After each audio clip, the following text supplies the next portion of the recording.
Long before the rise of kingdoms and cities, before the first plow touched African soil, there were the Kung people, also known as the San or Kokho or Jew Orhonsi, is one of the oldest surviving cultures on Earth. Their story begins deep in the Kalahari Desert, spanning parts of South Africa, Namibia, Botswana, and Angola, where the land breathes heat by day and whispers with cool winds at night. For thousands of years, the Kung lived as hunters and gatherers, moving lightly upon the land.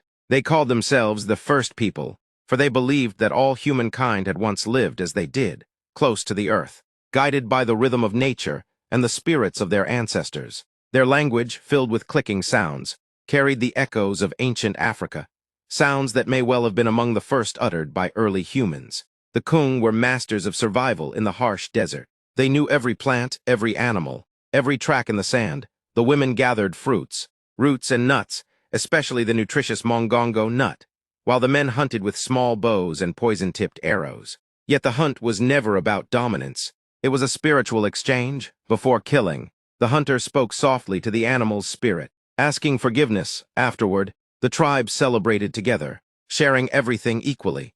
No one went hungry if another had food. This spirit of egalitarianism, of mutual respect and communal sharing, was the heartbeat of Kung society. Then the world began to shift. By the late 19th and 20th centuries, colonial expansion swept across southern Africa. White settlers and governments divided the land, fencing off the Kalahari into farms, mines, and reserves. The once free-ranging Kung found themselves confined to limited territories. Forbidden to hunt or wander, missionaries arrived, teaching new faiths and urging the people to abandon their old customs. Some Kung resisted, retreating deeper into the desert to preserve their way of life. Others were drawn into the orbit of modernity, working as laborers on cattle farms or in towns. Trading hides and crafts for salt, sugar, and cloth, their culture faced dislocation. Yet the memory of the ancestors remained strong. Despite hardship, the Kung spirit endured.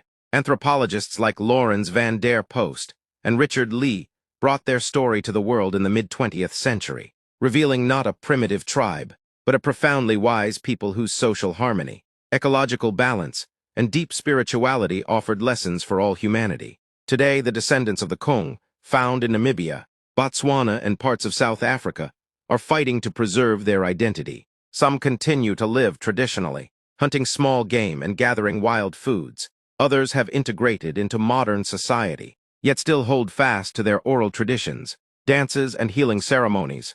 The trance dance, where healers enter the spirit world to cure sickness, remains a powerful symbol of their connection to both earth and sky. The story of the Kung is not only about survival, it is about